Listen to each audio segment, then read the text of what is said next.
Alex sat in his English class, looking at the empty notebook on his desk.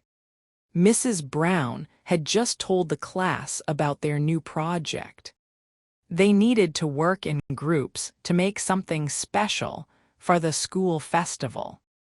Alex had been thinking about this for days. He had a great idea, but he was not sure if his classmates would like it. He wanted to create a reading corner in the school garden, where younger students could come and read books under the trees. When Mrs. Brown asked for ideas, many students raised their hands. Tom wanted to make a food stand. Sarah suggested a photo booth. Mike wanted to organize games and sports activities. Then Alex slowly raised his hand. His heart was beating fast. "I think we should make a reading corner in the garden," he said quietly. "We can put some chairs and small tables there. We can also hang some lights on the trees to make it beautiful." The classroom became quiet. Some students looked at each other. Tom laughed a little. "A reading corner. That sounds boring," he said. "Who wants to read books during a festival?" Sarah shook her head. "I think people want fun activities, not reading," she said. "My photo booth idea is much better." Mike agreed with them. "Alex, festivals are for playing and having fun. Reading is not fun for most people." Alex felt his face turn red. He looked down at his desk and did not say anything more. He felt embarrassed and disappointed. Maybe his idea was really boring. Maybe no one would ever use a reading corner. After class, Alex walked slowly to his locker. He felt sad and confused. He really thought his idea was good, but now he was not sure about anything. Mrs. Brown saw Alex at his locker. She noticed that he looked upset. "Alex, are you okay?" she asked kindly. Alex looked up at her.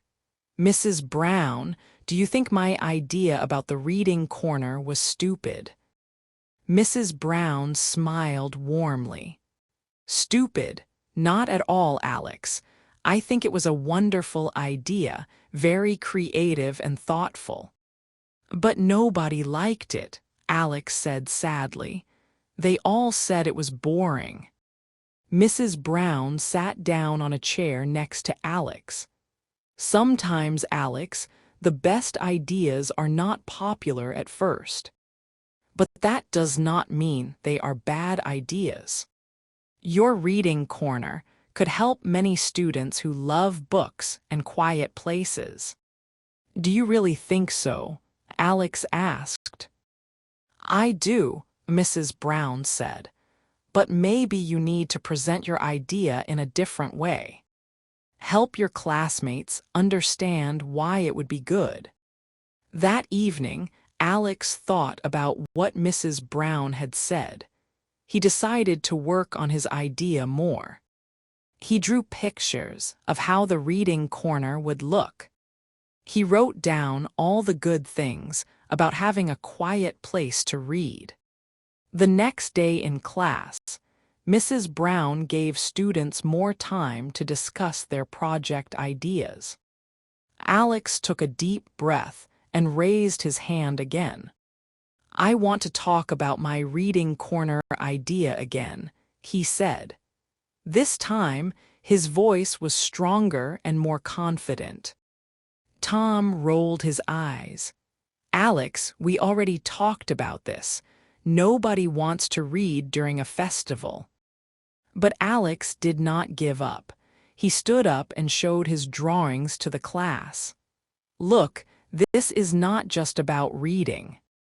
It would be a quiet place where people can rest when they get tired from all the festival activities. Parents can sit there while their children play. People can eat their lunch there too. Sarah looked interested. "The drawings look nice," she said, "but I still think a photo booth would be more popular." Alex continued, "We can put some decorations around the reading corner. We can hang colorful flags and flowers. We can also put some puzzles and quiet games there for people who do not want to read." Mike raised his hand. "What about music? Can we play soft music there?" "Yes," Alex said excitedly. "We can play quiet, relaxing music. It would be like a peaceful place, in the middle of all the festival noise." Mrs. Brown smiled. She was proud of Alex for not giving up on his idea. Suddenly, a quiet girl named Emma spoke up. "I think Alex's idea is really good.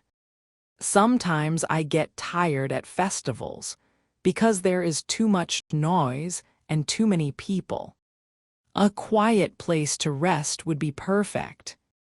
Another student, David, nodded. "My little sister loves books. She would probably use the reading corner." Alex felt hope growing in his heart. More students began to ask questions about his idea. They wanted to know where exactly they would put the reading corner and what kind of books they would have there. By the end of the class discussion, half of the students thought Alex's reading corner was a good idea. The other half still preferred other activities, but they were not laughing at Alex anymore. Mrs. Brown suggested that the class could have more than one project. They could work in smaller groups on different ideas. Alex found himself leading a group of 6 students who wanted to work on the Reading Corner project. Emma, David, and 3 other students joined his team. Over the next 2 weeks, Alex's group worked hard on their project. They asked the school principal for permission to use a part of the garden. They collected old chairs and small tables from their homes. They painted the furniture in bright, cheerful colors. Emma suggested adding some plants around the reading corner to make it more beautiful. David brought books from his home library to share with other students. The day of the school festival finally came. Alex was nervous but excited. He wondered if people would actually use their reading corner. At first, most people walked past the reading corner without stopping. They were busy looking at the food stands and game activities. Alex felt disappointed again. But then something wonderful happened. A mother with a baby sat down in one of the chairs to rest. She thanked Alex for creating such a peaceful place. Soon, some younger students discovered the books and started reading together under the trees. A group of older students used the tables to eat their lunch in the quiet space. By the afternoon, the reading corner was full of people. Some were reading, others were just resting and talking quietly.